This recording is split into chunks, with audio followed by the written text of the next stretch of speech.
अस्सलाम वालेकुम। डिजिटल उस्ताद एक और वीडियो के साथ हाजिर है। तो आज हम बात करेंगे पाकिस्तान की इकोनॉमी के बारे में कि जैसे कि कहा जाता है कि पाकिस्तान की इकोनॉमी जो है वो कोलैप्स करने वाली है और इसको कंपेयर किया जाता है श्रीलंका के साथ।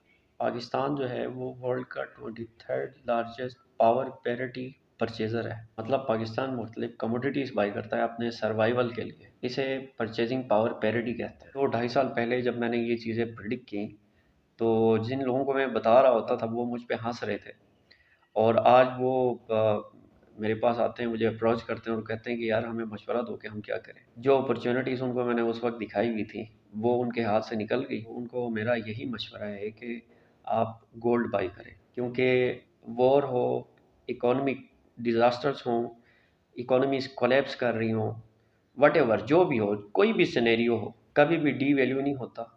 तो बेहतर ये है कि आप गोल्ड बाई करें, सिल्वर बाई करें, जितने भी फिजिकल मेटल्स हैं आप वो बाई करें।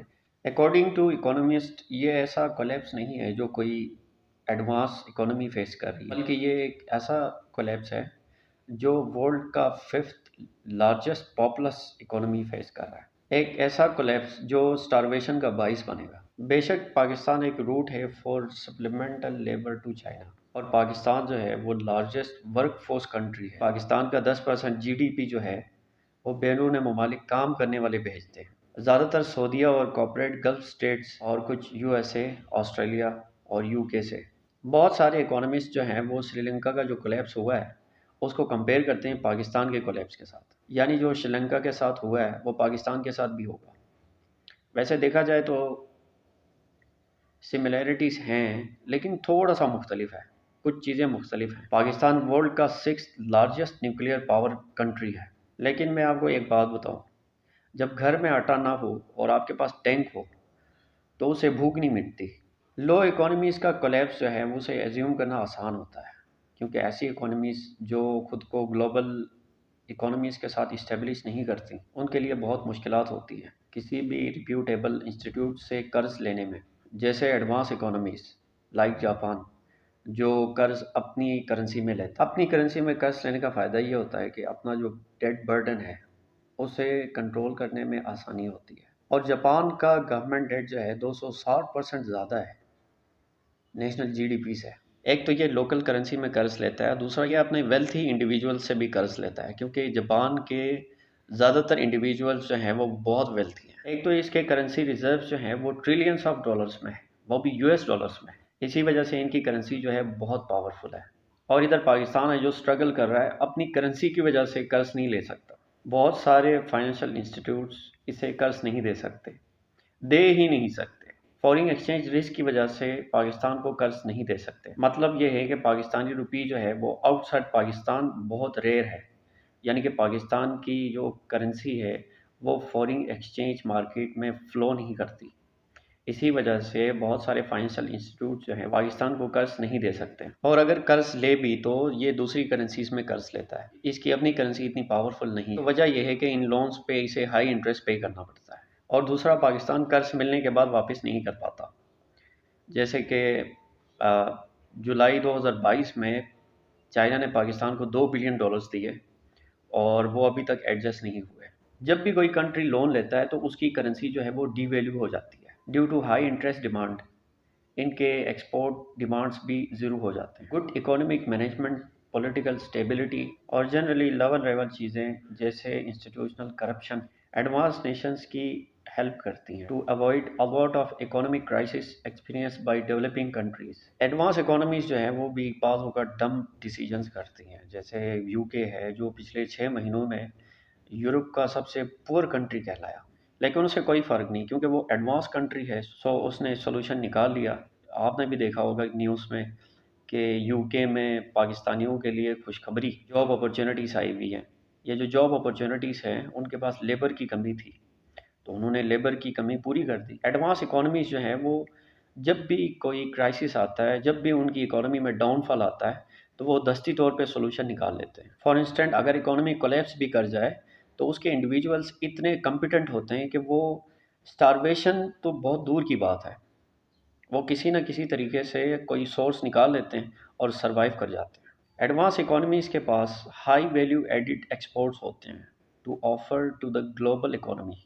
अगर साउथ कोरिया रिसेशन का शिकार हो जाए, उसकी करेंसी डीवैल्यू हो जाए, उसके एक्सपोर्ट जो हैं वो गिर जाएं, यानी स्मार्टफोन्स, कंटेनर शिप्स और टूरिस्ट हॉलीडेज बहुत सस्ते हो जाएं फॉर इंटरनेशनल बायर्स, वो अपनी एक्सपोर्ट्स को और बढ़ाएंगे, मज़ीद टूरिस्ट को बुलाएंगे।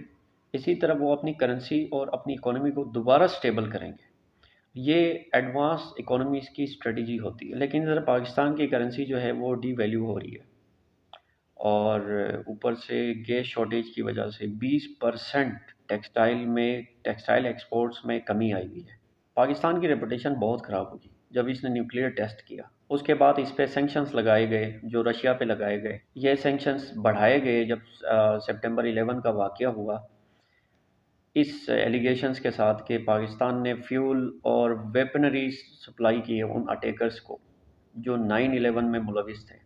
पाकिस्तान 4 साल सैलाब से मुतासिर रहा। इन हार्डशिप्स के बाद भी पाकिस्तान की इकॉनमी ग्रोथ शो करती रही और रेजिलिएंट इकॉनमी कहलाई। तो सवाल ये है कि आज ये स्ट्रगल क्यों कर रही है। पाकिस्तान में जो करंट क्राइसिस हैं वो स्टार्ट हुए थे due to the cut off foreign exchange reserves. जो पाकिस्तानी बाहर के ममालिक में रहते हैं वो अपनी फैमिली के लिए बाहर से पैसे भेजा करते हैं, जो अर्निंग वो करते हैं वो पाकिस्तान भेजा करते हैं और वो यूएस डॉलर में भेजते हैं। उसे रेमिटेंसेस कहा जाता है, और यही रेमिटेंसेस होते हैं जो पाकिस्तान के फॉरेन एक्सचेंज रिजर्व में एसेट्स की तरह यूज़ किया जाता है, यानी उन्हें होल्ड किया जाता है। और इन्हीं एसेट्स को यूज़ करके पाकिस्तान इंपोर्ट्स करता है, जैसे ऑयल, केमिकल्स और मशीनरी। याद रहे कि पाकिस्तान जो है वो सबसे ज़्यादा इंपोर्ट ऑयल की करता है, केमिकल की करता है और मशीनरी की करता है। फिर भी थोड़ी बहुत कोशिश की सर्वाइव करने की bye banning non essential goods, जिन्हें लग्जरी आइटम्स कहा जाता है। और ये कोशिश पाकिस्तान के लिए और भी महंगी साबित हुई, क्योंकि जो वेल्थी इंडिविजुअल्स हैं वो दस्ती दस्ती अपनी जो वेल्थ है उसको फॉरेन रिकॉग्नाइज करेंसी में कन्वर्ट कर गए। फिर हमारी इकोनॉमी के पास एक ही ऑप्शन रहता था, वो ये कि मनी ट्रांसफ़र पे रेस्ट्रिक्शंस लगाएं। पाकिस्तान ने ऐसा ही किया। जो भी पैसा ट्रांसफ़र करेगा वो 3 एक्सचेंज रेट्स पे ट्रांसफ़र करेगा। वो रेट्स जो सेंट्रल बैंक देगा, वो रेट्स जो प्राइवेट इंस्टीट्यूट्स दिखाएंगे, और वो रेट्स जो ब्लैक मार्केट फिक्स करता है। और ज़्यादातर ब्लैक मार्केट जो है वो डिमांड और सप्लाई को डिक्टेट करता है। पाकिस्तान में जो इकोनॉमिक सिचुएशन बनी हुई है, इसको फिक्स कैसे किया जाए। बहुत सारे फाइनेंशियल इंस्टीट्यूट्स जो हैं वो पाकिस्तान को कर्ज देने के लिए राज़ी हैं, लेकिन कुछ शराइत पर। पहली शर्त यह है कि पाकिस्तान की करेंसी जो है वो फ्री फ्लो करे फॉरेन एक्सचेंज मार्केट में। लेकिन ये पॉलिटिशियंस फ्री हो जाएं तो कुछ मुल्क की सालमियत के बारे में सोचें। पाकिस्तानी गवर्नमेंट हेजिटेट होती है to flow its currency on foreign exchange market. I don't know why. Foreign exchange market में करेंसी का फ़्लो होना बहुत बेनिफिट देता है। एक तो पैक्ड होगी और कंट्रोल होगी, वो भी ऐसी सिचुएशन में जब एक कंट्री इकोनॉमिक क्राइसिस का शिकार है। आखिर में आपको मैं एक चीज़ बताता हूँ कि पाकिस्तान को चाइना कभी भी डिफ़ॉल्ट होने नहीं देगा, क्योंकि चाइना ने पाकिस्तान पे बहुत ज़्यादा इन्वेस्टमेंट की हुई है और आईएमएफ से ज़्यादा लोन दिया पाकिस्तान को। तकरीबन $30 बिलियन चाइना ने पाकिस्तान को लोन दिया अब तक। रेलवे पे और शिपमेंट पे बहुत ज़्यादा इसने इन्वेस्टमेंट की हुई है, जो कि कनेक्ट करता है मिडल ईस्ट को चाइना के साथ। तो मुझे नहीं लगता कि पाकिस्तान को डिफ़ॉल्ट होने देगा चाइना। दूसरा, पाकिस्तान ने अकल वाला काम किया है कि नेशनल रिसोर्सेज जो हैं वो चाइनीज़ इंडस्ट्री के हवाले किए हैं। इससे ज़ाहिर है कि पाकिस्तान को डिफ़ॉल्ट होने नहीं देगा।